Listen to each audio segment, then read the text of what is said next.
आला हज़रत सरकार बड़े प्यारे अंदाज में इरशाद फरमाते हैं, या रसूलल्लाह तेरे ग़ुलामों का नक्शे कदम है राह खुदा, तेरे ग़ुलामों का नक्शे कदम है राह खुदा, वो क्या बहक सके जो ये सुराग लेके चले, वो क्या बहक सके जो ये सुराग लेके चले।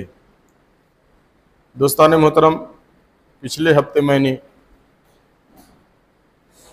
अल्लाह तबारक व तआला की वहदानियत और अंबिया कराम की नबूवत के ताल्लुक़ से कुछ बात की थी। नमाज पढ़ने से पहले हमारे लिए ज़रूरी है कि हमारा अक़ीदा उन चीज़ों के बारे में दुरुस्त और सही होना ज़रूरी है जो चीज़ें अल्लाह तबारक व तआला ने बतौर इनाम हमें इनायत फरमाई। अल्लाह तबारक व तआला ने अंबिया किराम की ज़ात को हमारे दरमियान मबूस फरमाया और उनके ताल्लुक़ से उनके मरातिब, उनके दर्जात, उनकी अज़मतें, उनकी उलुल अज़मी अल्लाह तबारक व तआला ने ख़ुद बयान फरमाया। तो जिस एतबार से जिस नबी के लिए जो दर्जा बयान किया गया है, हमें उसी एतबार से मानना है। अगर उसमें हम कुछ कमी कजी करेंगे तो हम कितने भी अक़ीदत व महब्बत के साथ नमाज अदा करें, अगर अंबिया की ज़ात में हमसे गुस्ताखी हो रही है तो हम नमाजी नहीं हैं, हमारी नमाज कबूल नहीं हो रही है। और अंबिया और रसूल के बारे में गलत अक़ीदा रखने वालों के पीछे भी नमाज हमारी नहीं होने वाली है, कि जिनके बारे में हमारा अक़ीदा सही होना ज़रूरी है, वरना हमारे लिए दिक्कत खड़ी हो जाएगी। दोस्तान मोहतरम, अंबिया भी अल्लाह की मखलूक ही हैं, फ़रिश्ते भी अल्लाह की मखलूक। अंबिया और फ़रिश्तों, इंसानों के अलावा एक मखलूक और अल्लाह तबारक व तआला की है, जिसको हम जिन्नात कहते हैं। जिन्नात को भी मानना हमारे लिए ज़रूरी है। बहुत सारे लोग ये कह देते हैं कि गलत अफ़आल को, बुरे अफ़आल को, गलत काम को शैतान कहा गया है। अगर किसी का अक़ीदा ऐसा है, जिन्नात कहते हैं ये कोई मखलूक नहीं है, तो कुरान की रूह से वो काफिर है। क्योंकि अल्लाह तबारक व तआला ने कुरान पाक में साफ इरशाद फरमाया, वमा खलक़तुल जिन्न वल इंसा इल्ला लियअबुदून, हमने ही जिन्नात और इंसान को इसलिए पैदा किया कि वो हमारी इबादत करें। तो साफ तौर पर अल्लाह तबारक व तआला ने जिन्नों को पैदा करने की बात की है, यानी एक मखलूक जिन्नात भी है। तो जिन्नात के वजूद पर भी, यानी तख्लीक़ खुदा पर कि अल्लाह ने जिन्नात को भी पैदा किया, इस पैदाइश पर भी हमारा ईमान, यानी जिन्नात को भी एक मखलूक तस्लीम करना हमारे अक़ीदे का एक हिस्सा है। और ये शरीयत हमसे चाहती है कि हम जिन्नात के भी वजूद को माने। अगर कोई जिन्नात के वजूद को नहीं मानता है तो मुसलमान नहीं है। जितनी चीज़ों की निशानदेही कुरान और अहादीस में की गई है, हर चीज़ पर हमारा ईमान लाना, उसको तस्लीम करना, खुदा की कुदरत का एक हिस्सा समझना, यानी खुदा की कुदरत से वजूद में आया है वो चीज़ या आई है, ये तस्लीम करना हमारे ईमान का हिस्सा है, हमारे लिए ज़रूरी है। तो जिन्नात अल्लाह की एक मखलूक है, इसे हमें तस्लीम करना है। जिन्नात के बारे में कुरान पाक में ही है कि अल्लाह तबारक व तआला ने जिन्नात को आग से पैदा किया। जैसा कि सजदा न करने की सूरत में अल्लाह ने पूछा था कि तूने मेरे हुक्म की खिलाफ वर्जी क्यों की और तूने आदम को सजदा क्यों नहीं किया। तो उसने जवाब देते हुए अपनी असलियत जाहिर की थी कि परवरदिगार आलम, तूने आदम को मिट्टी से पैदा फरमाया है और मुझे आग से पैदा फरमाया है। आग मिट्टी से बेहतर होती है, तो कानून तो यह होना चाहिए कि जमाना बेहतर के सामने झुके, कमतर के सामने ना झुके। बेहतर के होते हुए तूने कमतर के सामने लोगों को क्यों झुका दिया। जबकि शैतान का, जिन्नात का यह इस्तिदलाल गलत था। उसका यह नतीजा निकालना कि बेहतर के सामने झुका जा सकता है, या जो आग से पैदा किया गया है या जो पहले पैदा किया गया वो बेहतर होता है, ये सोचना गलत है। बुरा मत मानिएगा, बहुत सारे बुजुर्ग होते हैं तो धौंस जमाने के लिए कहते हैं, बेटा हमने जमाना देखा है, जितनी तुम्हारी उम्र नहीं है उससे ज्यादा मेरे पास तजर्बा मौजूद है। बुजुर्गों का अदब, बुजुर्गों की बात मानने के लिए, बुजुर्गों की बात सुनने के लिए, उस पर अमल करने के लिए हमसे कहा गया है और उस पर हम अमल पैरा भी हैं।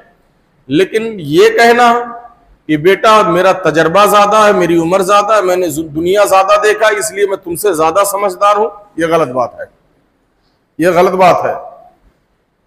वजह इसकी यह है कि अब दुनिया ही के एतबार से देख लीजिए, आप घोड़े हाथी पे सफर करने वाले थे और हमारी जनरेशन हवाई जहाज पे सफर करने वाली है। तो सोच लीजिए दिमाग किसके पास ज्यादा है। आप लोग मिट्टी के बर्तन में खाने वाले थे और हमारा हाल यह है कि आए दिन नए तरह के बर्तन बना के खाते हैं। आप लोग जो खाने वाले थे पता नहीं क्या क्या चीज खाते थे और आज देखिए इतनी डिश हो गई है कि कॉपी कम पड़ जाती है लिखने के लिए। तो ये कहना कि मेरा तजर्बा ज्यादा है, मेरी उम्र ज्यादा है, यानी जो मैं कहूंगा वही सही होगा, तो ये गलत बात है। ऐसा कभी नहीं कहना चाहिए, बल्कि यूं समझ लीजिए कि वो तकब्बुर की बोली है। ये वो तकब्बुर की बोली है जिसको शैतान बोलकर बर्बाद हुआ था कि मैं आदम से पहले पैदा किया गया। हजारों साल पहले जिन्नातों की पैदाइश है। हजरत आदम को पैदा किया गया बाद में, कई हजार साल बाद। जिन्नातों की पैदाइश से, उनकी तख्लीक से कई हजार साल बाद हजरत आदम को पैदा किया गया। तो जिन्नात ये सोचा कि मेरे पास सजदे हैं, मेरे पास तस्बीह और तहलील है, मेरे पास तजुर्बा ज्यादा है, मैं जमीन पे आता हूं, आसमान पे रहता हूं, फरिश्तों के दरमियान मेरा उठना बैठना है, लोगों से ज्यादा मेरा मिलना है, तो इसलिए मेरा तजर्बा ज्यादा है। तो इसलिए वो झुकने से इनकार कर गया। तो अल्लाह तबारक व तआला ने यह समझाना चाहा कि रब मैं हूं, मैं जिसको तकरीम दूं, मैं जिसको इज्जत दूं, मैं जिसको वकार दूं, उससे बड़ा कोई नहीं हो सकता। और हकीकत यही है कि अल्लाह जिसको चाहे अकल दे, अल्लाह जिसको चाहे उलुल अज़्मी दे, अल्लाह जिसको चाहे बुलंद मर्तबा दे, अल्लाह जिसको चाहे कमतर बनाए, अल्लाह जिसको चाहे बेहतर बनाए। ये अल्लाह तबारक व तआला के हाथ में है। लेकिन हमारे लिए ये जरूरी है दोस्तान मोहतरम कि अल्लाह की तमाम मखलूक, चाहे काफिर हो, चाहे अल्लाह तबारक व तआला की बुरगुज़ीदा हो, चाहे मुसलमान हो, चाहे ईमान वाली हो, लेकिन बेएतबार खिलकत सबको मानना हमारे लिए जरूरी है। किसी एक का भी इनकार कर देंगे बेएतबार खिलकत, ये अल्लाह की मखलूक नहीं है, इसको पैदा नहीं किया, या ये वजूद में है ही नहीं, तो हम मुसलमान नहीं हैं। जिन जिन चीजों की निशानदेही कुरान और हदीस में मिलती है, चाहे कंकड़ पत्थर, इंसान, जानवर, सब पर ईमान लाना हमारे लिए जरूरी है। जैसा कि बुरा मत मानिएगा, एमयू के बानी ने जन्नत और दोज़ख का ही इनकार कर दिया, फरिश्तों का ही इनकार कर दिया। सर सैयद अहमद खान ने, बहुत सारे लोग कहते हैं कि मुजाहिद दौरा थे मुजाहिद दौरा, मैं कहां इसका इनकार कर रहा हूं, बहुत काबिल थे बहुत काबिल, मैं कहां इसका इनकार कर रहा हूं।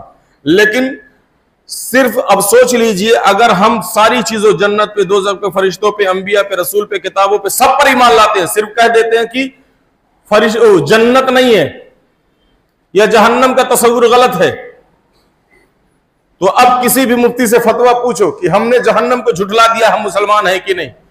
तो सारी चीजों को मानने के बाद, 9,999 चीजों के मानने के बाद सिर्फ एक का इनकार कर दे, तो क्या वो 9,999 का मानना रहेगा, या एक का इनकार करने वाले में हम शामिल हो जाएंगे।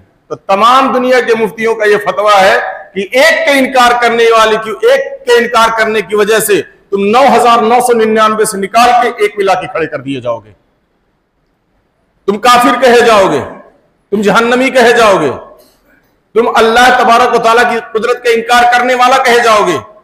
मैं कहता हूं ठीक है, सर सैयद अहमद खान जो कुछ भी थे, हाजी थे, नमाजी थे, कुरान के ताली थे, मुजाहिद दौरा थे, मुसलमानों के हमदर्द थे, मुसलमानों के चहेते थे, मुसलमानों के लिए सब कुछ किया। मैं किसी चीज का इनकार नहीं करता, बीए में भी मैंने पढ़ा, एमए में भी मैंने पढ़ा, मैं किसी चीज का इनकार नहीं करता। बस एक चीज का इनकार करता हूं कि इस्लाम शरीयत मुसलमान होने के लिए जिस चीज को मांगती है, मुकम्मल तौर पर सर सैयद में वो मौजूद नहीं था, वो मौजूद नहीं था। मैं इसलिए बात कर रहा हूं कि आप हजारों को माने, सिर्फ एक का इनकार कर दे तो आप काफिर कहे जाएंगे। तो अगर किसी अल्लाह की खिलकत का इनकार आप करेंगे तो आप नमाज पढ़ें या नमाज पढ़ाए, नमाज पढ़ेंगे तो नमाज नहीं होगी, नमाज पढ़ाएंगे तो आपकी और किसी की नहीं होगी। तो इसलिए जिन्नातों पर हमारा ईमान लाना जरूरी है कि यह भी अल्लाह की एक मखलूक है, और यह भी मानना हमारे लिए जरूरी है कि उनमें बाज निकोकार है, बाज गुनहगार है। इसको भी मानना हमारे लिए जरूरी है कि जैसा कि हदीस पाक में मौजूद है, सरकार दो आलम सल्लल्लाहु अलैहि वसल्लम ने जब मक्के में नबूवत का ऐलान किया तो एक बुत से आवाज आई कि ए लोगों, नबी करीम सल्लल्लाहु अलैहि वसल्लम को यानी मोहम्मद सल्लल्लाहु अलैहि वसल्लम को नहीं मानना, वो अल्लाह के नबी नहीं हो, झूठे हैं। अब जब उस काफिर के बुत ने बात की, वो काफिर का बुत बोला, बुत तो पत्थर के होते हैं, मिट्टी के होते हैं, आटे के होते हैं, सोने चांदी के होते हैं, लोहे के होते हैं, तांबे पीतल के होते हैं, और हर कोई जानता है कि बुत बोलता नहीं है, लेकिन उसके बुत ने बोल दिया। जब बुत ने बात की कि मोहम्मद झूठे हैं, वो अल्लाह के नबी नहीं है, वो लोगों को फंसा रहे हैं, लोगों उनका कलमा नहीं पढ़ना, तो काफिर बड़ा खुश हुआ। मक्के की गलियों में घूम घूम कर चलो मेरा बुत बोला, मेरा बुत बोला, मेरा बुत बोला, और फिर बुत ने टाइम दे दिया कि फला वक्त में फिर बात करूंगा। अब ये बड़ा खुश था कि पूरे मक्के में सिर्फ मेरा बुत ऐसा है जो बात करता है, मेरा खुदा ऐसा है जो बोलता है।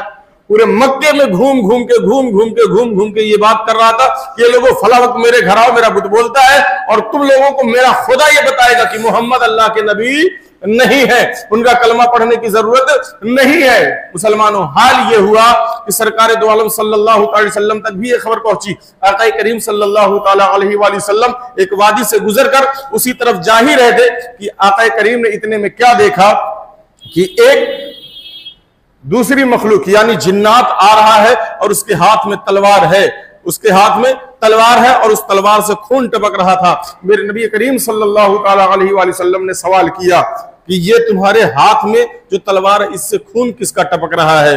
तो उस सुबह को जिस काफिर के बुत ने बात की थी, जिस काफिर के बुत ने बात की थी, उस बुत के अंदर मेरे ही कबीले का, मेरे ही मुल्क का एक जिन्न घुस के शरारत कर रहा था और आपकी नबूवत का इनकार कर रहा था।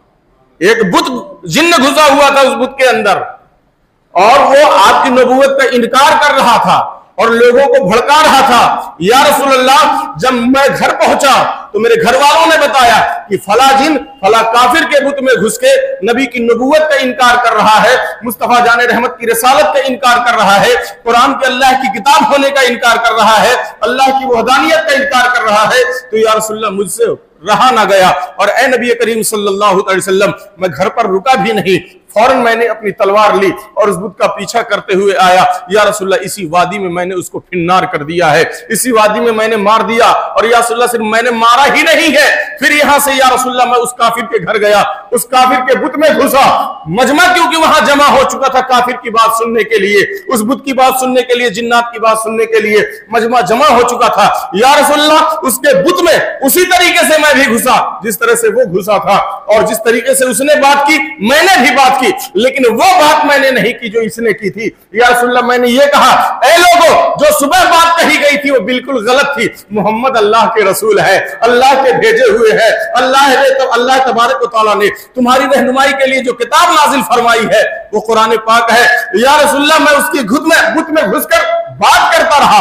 हाल ये हुआ कि तमाम मजमा उस काफिर को गालियां देता हुआ चला गया, और जब मैं उस बुत से निकला तो काफिर ने अपना बुत भी तोड़ डाला। या रसूलल्लाह, उस बुत को भी तोड़ डाला। अल्लाहु अकबर कबीरा। ए मुसलमानों, ये सही रवायत है, गलत रवायत नहीं है। मुस्तफा जान रहमत सल्लल्लाहु अलैहि वसल्लम ने उस जिन्नात को गले से लगाया, और गले से लगाने के बाद मुस्तफा जान रहमत सल्लल्लाहु अलैहि वसल्लम ने उसको दुआ भी दी। तो कहने का मतलब, समझाने का मतलब यह है कि जिन्नात में भी निकोकार है और गुनहगार है, बदकार है। जिन्नात में भी जिस तरीके से हम हैं, और यहां तक मैंने पढ़ा है कि जिस तरीके से हमारी रूह कब्ज होती है, हजरत इजराइल अलैहिस्सलाम करते हैं, उसी तरीके से जिन्नातों की भी रूह हजरत इजराइल ही निकालते हैं। और जिस तरीके से हमारी रूह मकाम बरज़ख में रहती है, वैसे उनकी भी रूह मकाम बरज़ख में ही रहती है। उनके साथ भी वही मामला होना है जो हमारे साथ में होना है। उनको भी हमारे ही तरह अहकाम दिया गया है, बस फर्क इतना है कि हमें मिट्टी से पैदा किया गया है, उन्हें आग से पैदा किया गया है। वरना हमारी ही तरह एक मखलूक और भी है जिसको जिन्नात कहते हैं, और एक मखलूक और भी है जो भी वो भी मिट्टी से पैदा की गई है, लेकिन दुनिया की सबसे खतरनाक मखलूक है। वो मखलूक है याजूज माजूज की, मखलूक है याजूज माजूज की। वो भी मिट्टी से, आदम की औलाद से ही, हजरत नूह के बेटे से ही है, वो भी याजूज माजूज है। लेकिन इस वक्त दुनिया की निगाहों से उनको पोशीदा अल्लाह तबारक व तआला ने रखा है। और आपको जानकर हैरत होगी, हम उनके सामने सिर्फ एक की गिनती में है। पूरी रूए जमीन के इंसान सिर्फ एक की गिनती में है, यानी उनकी पॉपुलेशन, उनकी जनसंख्या इतनी ज्यादा है कि उनका 1000 होगा तो हमारा एक खड़ा होगा, हमारा एक खड़ा होगा, उनका 999 होगा तो हमारा, इतनी ज्यादा उनकी जनसंख्या है। एक किताब में मैंने यहां तक पढ़ा कि जब तक वो 100 सेंचुरी बच्चों की पार नहीं कर लेते हैं तब तक उनको मौत नहीं आती है। एक एक याजूज माजूज की कौम के एक एक फर्द 100 बच्चों को जनते हैं, इतनी ज्यादा उनकी पॉपुलेशन है, इतनी ज्यादा जनसंख्या उनकी है। तो सवाल यह पैदा होता है कि दुनिया में ही है लेकिन आज तक कोई पता नहीं लगा सका। और हकीकत में हमारा कुरान कहता है, कुरान पाक का 16वां पारा आप पढ़िए, कुरान पाक के 16वां पारा सूरह कहफ शरीफ में आखिरी में अल्लाह तबारक व तआला ने हजरत सिकंदर जुल्करनैन रजी अल्लाह तआला किस्सा अल्लाह तबारक व तआला ने बयान किया है।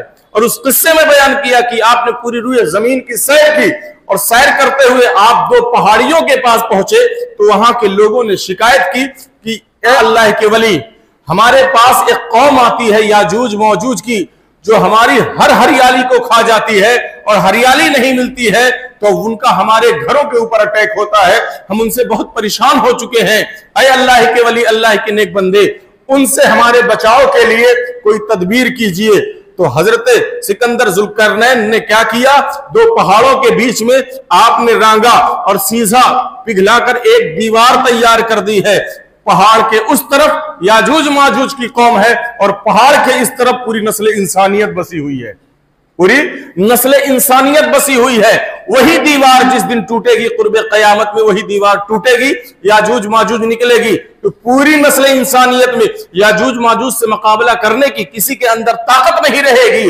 और हजरत ईसा अलैहिस्सलातो तस्लीम नस्ल इंसानियत को लेकर कोहे तूर पर चले जाएंगे। बस यही एक बचने का रास्ता होगा, कोहे तूर पर। यानी इतनी ज्यादा, इतनी बड़ी और इतनी ताकतवर कौम है, उसके बारे में कहा जाता एक बालिश्त से लेकर वो 33 गज लंबे होंगे, एक बालिश्त से लेकर। और उनके कान वगैरह का हाल यह होगा, एक को बिछाते हैं, एक को ओढ़कर सो जाते हैं, एक को बिछाते हैं, एक को सो जाते हैं। और उनके खाने का इंतजाम अल्लाह तबारक व तआला ने हरियाली से भी किया है और समंदर के जानवरों से किया है। जो समंदर के बड़े बड़े जानवर हैं, बड़ी बड़ी मछलियां हैं, ये उन्हीं के खाने के लिए हैं।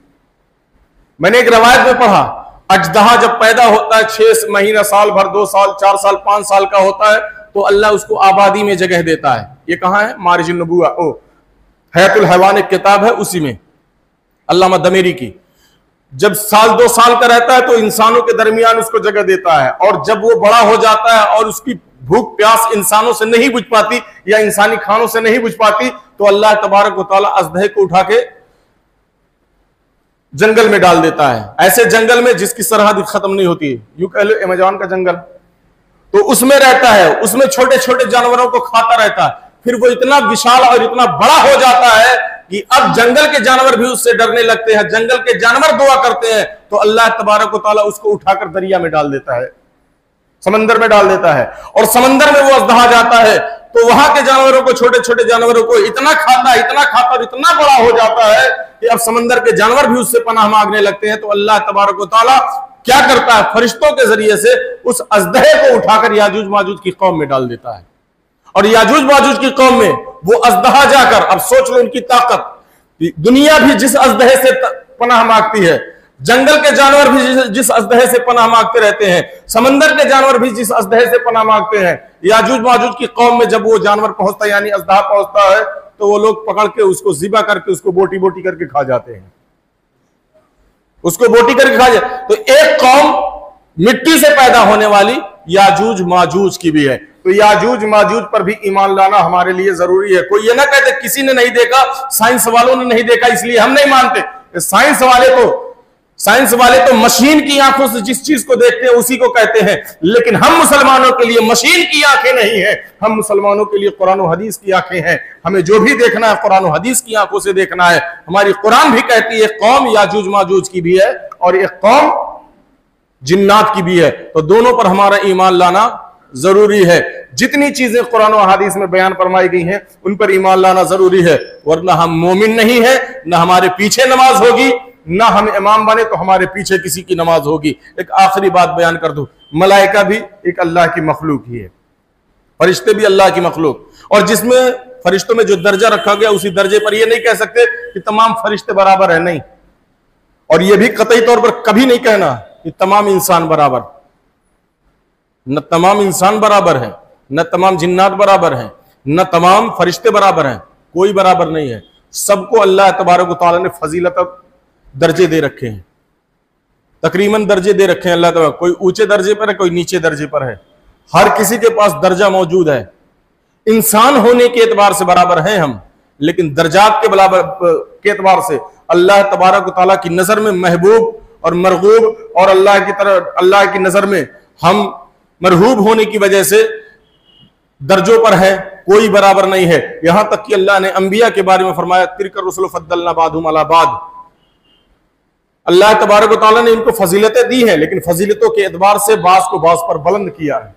तो उसी में तफसीर जब पढ़ेंगे, तीसरे पारे की पहली लाइन की जब तफसीर पढ़ेंगे तो पता चलेगा जब अंबिया को अल्लाह ने दर्जों में बांट दिया तो हमारी क्या औकात थी, तो अल्लाह ने हमें भी दर्जों में बांट रखा है। कोई दर्जे में बराबर नहीं है। किसी को अल्लाह ने वली बनाया है, किसी को कुतुब बनाया, किसी को अब्दाल बनाया है, किसी को आलिम बनाया, किसी को मुफ्ती बनाया, किसी को हाफिज बनाया, किसी को इमाम बनाया, किसी को मुक्तदी बनाया है, और किसी को वो भी नहीं बनाया, रोड पे घूम रहा है, किसी को भी नहीं बनाया। तो अंबिया के बराबर सहाबा नहीं हो सकते, सहाबा के बराबर ताबईन नहीं हो सकते, ताबईन के बराबर तबे ताबईन नहीं हो सकते, तबे ताबईन के बराबर मुस्तहिदीन नहीं हो सकते, मुस्तहिदीन के बराबर मुहद्दिसीन नहीं हो सकते, मुहद्दिसीन के बराबर हम मुसलमानों मुफ्तियान किराम नहीं हो सकते, आलिम दीन नहीं हो सकते, और आलिम दीन के बराबर ये आम लोग नहीं हो सकते। सबको दर्जों में अल्लाह तबारक व तआला ने रखा है। सबसे ऊंचा दर्जा नबीयीन का है, फिर सिद्दीकीन का है, फिर शुहदा का है, फिर सालिहीन का है। सबसे नीचे दर्जे पे हम आम आबिदीन आते हैं, यानी इबादत करने वाले, और हमसे निचले दर्जे में वो है जो इस वक्त जुमा के दिन भी अपने घरों में बैठे हुए हैं, इबादत नहीं करते हैं। सबसे निचले दर्जे में वो है, उनकी अल्लाह की नजर में कोई औकात, कोई हैसियत नहीं है। जिस तरह कीड़े मकोड़े की जिंदगी गुजारते हैं, जो मस्जिदों में सजदा करने वाला है वो अल्लाह की नजर में होता है। यहां तक की है कि मस्जिद में जो बैठकर बात करता है, अल्लाह यहां तक फरमाता है कि उससे मुझे कोई गरज नहीं है, तो जो मस्जिद में आता ही नहीं, अल्लाह उससे कौन सी गरज रखेगा। तो जिसका ताल्लुक अल्लाह से जुड़ा हुआ है, यकीनन वो इज्जत वाला है, तकरीम वाला है, फजीलत वाला है, दर्जे वाला है, और जिसकी नजर अल्लाह की नजर में कुछ भी नहीं है, यकीनन वो कीड़े मकोड़े की तरह जिंदगी गुजार रहा है। तो याद रखें कि दर्जे पर भी ईमान लाना हमारे लिए जरूरी है, ये भी हमारे ईमान का एक हिस्सा है इंशाअल्लाह। इसी तरह फरिश्तों में सबसे पहले जिब्रील, फिर मीकाइल, फिर इजराइल, फिर इसराफिल, उसके बाद तमाम फरिश्ते हैं। लेकिन सबसे ऊंचे, सबसे बड़े फरिश्ते का नाम जिब्रील है, उसके नीचे सब है। यहां तक हमारा इस तरतीब से मानना हमारे लिए जरूरी है। तरतीब से नहीं मानेंगे तो भी हमारे लिए गलत है। तो दोस्ताने मोहतरम, अकीदों के बारे में ज्यादा से ज्यादा जानने की कोशिश करें और उसी के एतबार से अपनी जिंदगी गुजारने की कोशिश करें, ताकि आप साहिब ईमान हो, आपकी नमाज, आपकी इबादत अल्लाह की बारगाह में कबूल हो। अल्लाह की बारगाह में दुआ है कि रब तबारक व तआला हमें दार